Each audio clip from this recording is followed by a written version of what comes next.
Hey guys, it's Strategist, and welcome to DSYO, where I give you my recommendation on whether to pass, pull, or pour your orbs into a banner. Pass meaning to skip the banner, pull to do a couple of summons, and pour to just pour all of your orbs into it. And then I give you my rating on the quality of the banner out of 5 orbs. We're looking at the second legendary banner, whose main star is Gunnthrá, who is very interesting, to say the very least. But aside from that, the biggest thing about this banner is the increased 5-star focus chances on it.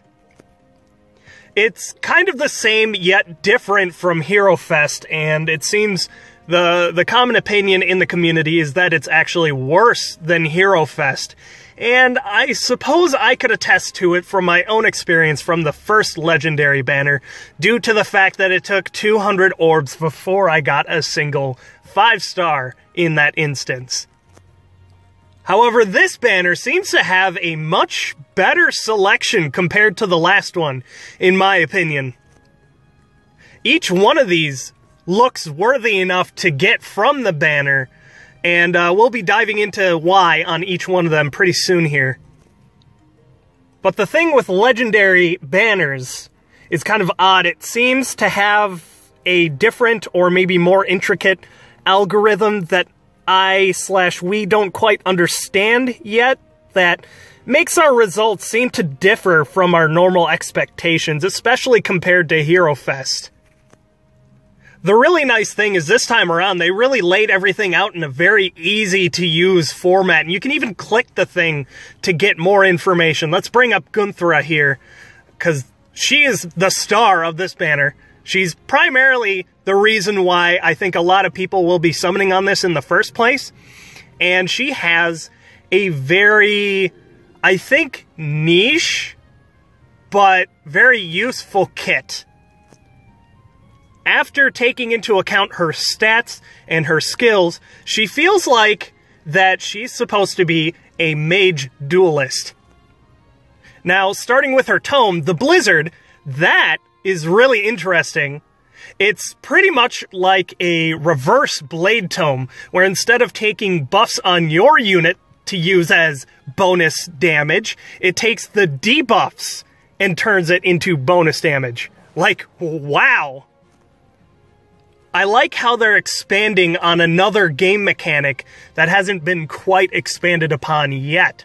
Buffs, sure, that's really easy, but expanding on debuffs? Wow. Now, she only has 1 BST over Cecilia, her closest competition on a team comp, especially Horse Emblem. But she boasts more unique skills and much more speed over Cecilia, while only falling behind in attack by 1 point. I think with her kit, she could actually see a lot of use in more than just Horse Emblem, with her Chilling Seal and Resistance ploy helping her get the most value out of Blizzard on her own kit by herself.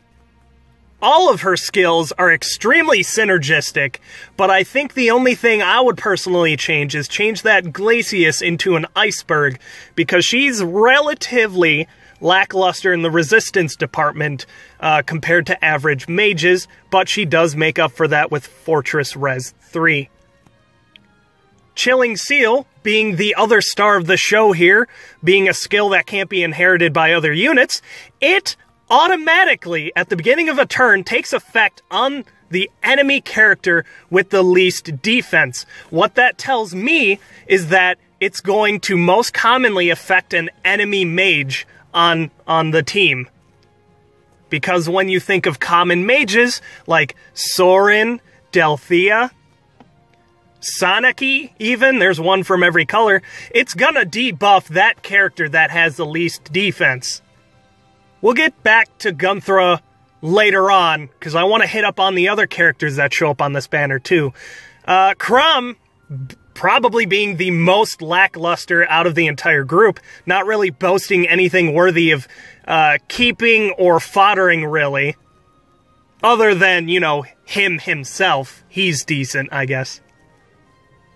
Amelia is a really great unit in my opinion, especially being an armor unit with Armored March, and if you don't even use Armor Emblem, you can fodder her off for her Slaying Axe or her Earth Boost. And Lyn here is fantastic, arguably being either first or second most useful healer in the game. Especially now that her Candlelight has gotten the buff from the weapon refinery. Also including her Dazzling Staff, very fantastic. Ines here is a very good bow user, boasting his Owl Tome-like legendary bow Nidhogg, and having a very good mage countery kit in regards to the Raven Tome meta, as it were. A very good bow user in my opinion, and a must-have if you commonly struggle against enemy mages. If, however, you don't need him, you can easily fodder off all of his abilities are very useful on other units. Now here we have Elise, who isn't the best healer, but the fact that she is a cavalry unit, she gets to gain access to those cavalry buffs, which can really put her over the top on a team, despite the fact that she is a healer, especially when you give her Wrathful Staff. Here we also have Brave Roy, who probably isn't the strongest sword cavalry unit anymore, but he is strong nonetheless. With Gale Force, Blazing Durandal, Steady Blow 2, I almost said 3, and Desperation, all being very high premium skills. Although if you do get a Brave Roy, you'd probably want to replace that A skill with like Swift Sparrow or something. Now, oddly enough, Sigurd, arguably one of the best sword cavalry units in the game, is also on this banner. Kind of putting Brave Roy in the shadow a little bit, despite the fact that Brave Roy does have his own power and potential. But Sigurd having the Divine Tearfing and Crusader's Ward cannot be ignored. I've actually seen Sigurd quite often in Arena, and he can be a nuisance to deal with, especially, I know, distant counter. I know, but it can turn him into a threat nonetheless. Just, you know, replace the B skill with something. Here we have Ryoma, who is actually a very strong sword unit since the beginning of the game, oddly enough. However, if you don't need another Ryoma or a Ryoma in general, he doesn't exactly have anything that's worth foddering off, but luckily he himself is strong enough to definitely keep despite how long the game has been going on thus far. Fjorm showing up in another banner since her first one, I think is a very strong unit in her own right, despite being given away for free.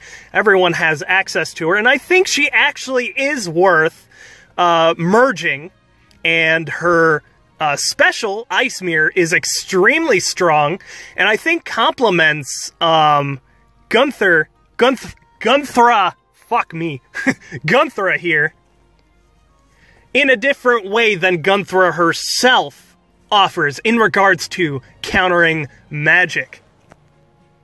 Personally, if I were to get another Fjorm, I would love to take her attack and defense bond and give it to one of my really strong characters, like maybe Ike or something, now that the Heavy Blade seal is in existence.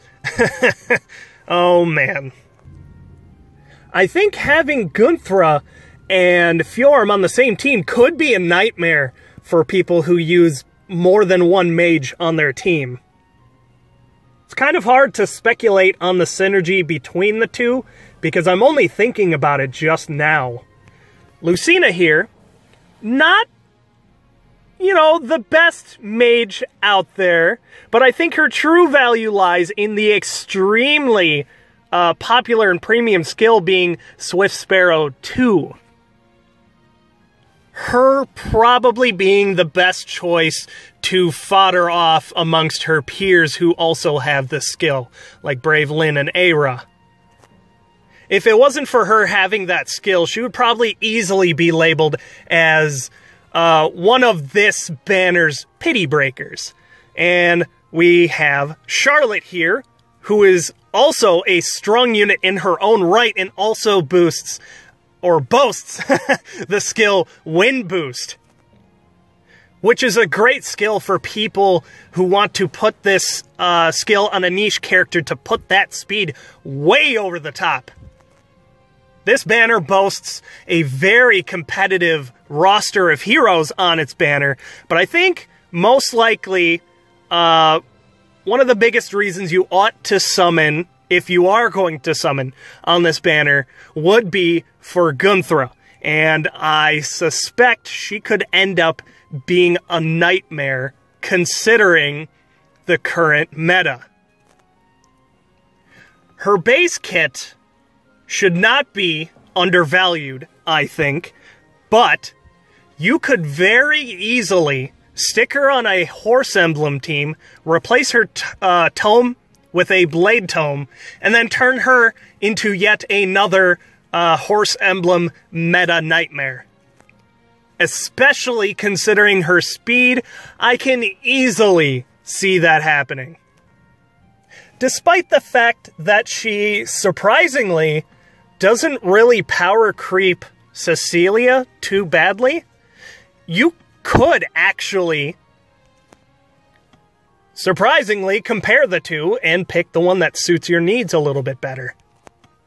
Another thing I want to mention before I forget is at the end of the video for Gunnthrá, it mentioned that there's going to be yet another legendary banner at the end of January, which begins to give me reason to think that the legendary banners might be a recurring thing. Therefore, you could actually easily pass on this banner and likely not have to worry about missing out on anything. And I think the only thing that disappoints me about Gunnthrá here is her lackluster resistance, despite the fact that her skills and weapon make up for it. With her weapon and blessing combined, that should put her at about 31, which is actually average for other mages, which makes it difficult for her to proc her resistance ploy without additional buffs over her mage enemies, which I believe this kit is geared towards specifically dueling against.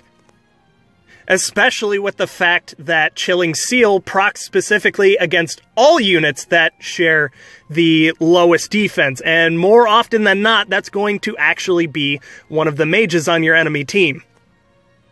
And in Arena, that's usually going to be mages. This banner gets my overall rating of 4 out of 5 stars. I mean orbs. Shit! Now I've jinxed it. Fuck! Well, anyway, with an overall recommendation to pull. Despite underwhelming results from the last legendary banner, higher chances are higher chances. Another banner at the end of January suggests that this could easily get passed over, and the fantastic roster bumps this banner from my original opinion of 3.5 to a solid 4 out of 5. If you're a free-to-play player trying to get the most out of your orbs, this is one of those opportunities in which to do so. If, however, you already have a lot of units on that banner already, you don't really need to feel compelled to pull on it whatsoever, and I think you could safely pass on it, and Gunnthrá should be coming back at the end of January, in my opinion. As for me, however, I think, personally, I'm going to pass on it. There are future banners in which I have to think about possibly being a Radiant Dawn, and we also have the New Year's banner that was just leaked not too long ago. So if any of those pique your interest, definitely keep those in mind. Thanks for watching.